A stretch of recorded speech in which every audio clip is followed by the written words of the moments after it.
Salut tout le monde, Phil, conseiller chez Free For All depuis 2 ans. Aujourd'hui, je vous montre comment monter une planche. J'ai choisi le dropper de chez Sector 9, un beau petit drop trou, parfait pour faire du freeride, beau petit kick, beau petit concave qui peut bien bloquer vos pieds en place. Je vais le monter avec Sector 9 70 mm Beaver Blood Paris V2 180 avec des bearings Spitfire classiques. Premièrement, moi j'aime bien commencer avec truck roue. Comme c'est un drop trou, on n'aura pas le choix, on va devoir démonter notre truck. Donc pour un drop trou, vous voulez démonter votre truck en 2 parties. Comme la base plate vient s'insérer par le dessus, le hanger par en dessous.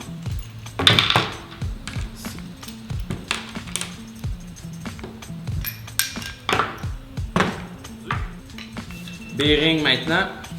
Juste ici, n'oubliez pas, primordial quand vous montez une planche, les spacers, bien important. Le spacer, qu'est-ce qu'il permet? Il permet que quand vous allez serrer la roue sur l'axe, vos 2 bearings ne vont pas se rapprocher. Donc vous allez avoir une roue qui est bien serrée, qui n'a pas de jeu.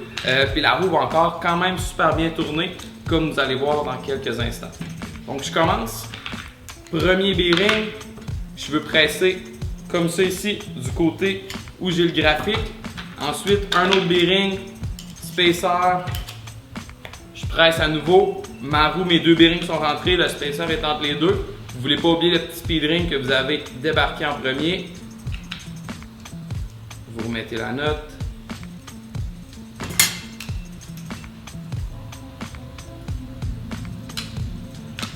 On serre ça comme il faut jusqu'à temps que vous soyez plus capable. Et c'est ce que le spacer permet. Ma roue tourne super bien. J'ai aucun lousse.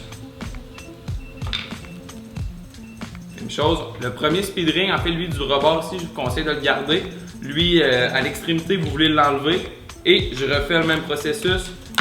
Un premier bearing, le côté avec le graphique de ma roue. Je presse bien, vous voulez sentir le bearing s'accoter comme il faut, qui ne peut plus rentrer plus que ça. Un autre bearing, spacer. Je presse à nouveau au maximum. Speed ring, note. Et j'ai déjà un truck de fait.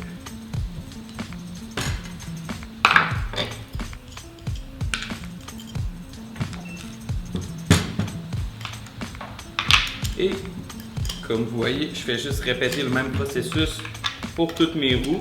Le fait, en fait, je vous dirais d'utiliser l'axe puis la roue, c'est la méthode la plus rapide pour soit changer des bearings ou en mettre dans des roues. On utilise ce qu'on a sous la main, donc notre axe, tout ce qu'on a besoin, c'est d'un tool ou d'un box de la bonne grosseur pour pouvoir serrer notre roue sur l'axe par la suite. Parfait. Mes roues et mes axes sont prêts. J'aurais plus besoin de ça. Maintenant, on avait démonté notre truck. Vous voulez juste prendre les base plates, je vous conseille, si vous ne voulez pas qu'ils tombent, enlever les bushings. On veut maintenant mettre nos trucks sur la planche. On va fixer en fait nos base plates. Comme ça ici, comme je disais, la base plate vient s'insérer par le dessus. Comme ça ici. Vous voulez vraiment l'angle en fait, pour pas vous mélanger des fois au début, pas monter votre truck à l'envers comme ça. Donc vous voulez que les angles, la kingpin en fait, les kingpins vont pointer, la kingpin étant ça ici, la vis centrale, vont pointer vers l'extérieur. Maintenant, j'ai besoin de 4 vis. Un drop trou bien important, vous voulez avant de mettre la note ici, vous allez vouloir mettre des petits washers comme ça ici. Le washer en fait va permettre que votre note, quand vous allez, votre note en fait, qui est votre boulon en français, quand vous allez le serrer, il ne viendra pas gruger dans la planche. Donc le petit washer, la petite anneau va l'arrêter. Donc pour un top mount, c'est pas nécessaire comme l'écrou vient s'accoter contre la base plate du truck. Et pour un drop trou, là, vous pouvez faire ça, mais c'est vraiment mieux avec si vous voulez garder votre planche longtemps sans trop l'abîmer.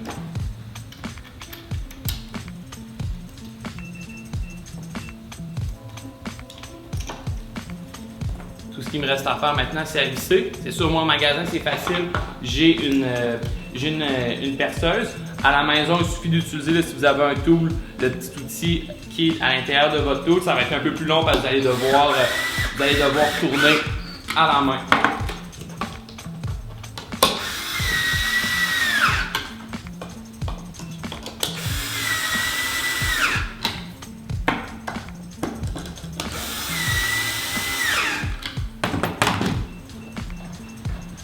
fait. On est prêt pour l'autre maintenant.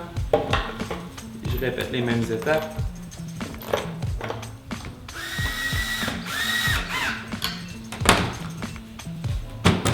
Je suis maintenant à la dernière étape qui est remonter mes axes sur mes base plates. Je veux remettre mes bushings. Première étape, on met les petits cup washers qui vont au bas, en bas complètement. Maintenant, mes deux bushing barrels. Je remets mes trucks. Je fais attention, l'axe du Paris n'est pas symétrique. Donc, je veux le côté le moins profond avec mon gros bushing ici, barrel. Comme ça ici. Mes deux bushing cones vont sur le dessus. Plus petit washer ici. Et mes notes.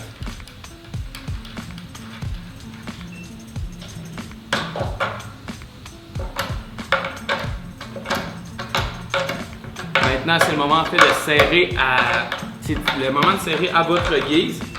Une planche comme ça, idéalement, je vous dirais comme c'est une planche symétrique. Donc, il n'y a pas de devant, il n'y a pas de derrière. Vous allez vouloir être serré égal des deux côtés. Donc, ça, vous avez deux choix. Vous pouvez y aller à l'œil, donc voir à peu près comment vous faites dépasser, de combien de couches vous faites dépasser la Kingpin. Sinon, deuxième option, c'est que vous allez y aller en embarquant sur la planche. Vous allez voir, ça c'est vraiment à votre goût, voir est-ce que ça tourne assez, comment ça tourne en embarquant sur la planche. Et voilà, la planche est prête à partir. Pour les intéressés, une planche comme ça, Sector 9 iDropper, on parle, en fait non, c'est la Dropper, pardonnez-moi, on parle de 120$, donc 119,95$, une paire de trucks Paris, 64,95$, les Beaver Blood, 39,95$, les bearings que j'ai mis à l'intérieur des roues, 17,50$, pour 4 spacers, 3$, ce qui fait un total en fait de 245,50$, prêt à partir ici, prêt à slider, prêt à avoir bien du fun sur cette planche. Sur ce, je vous souhaite une excellente saison de skate. Salut tout le monde!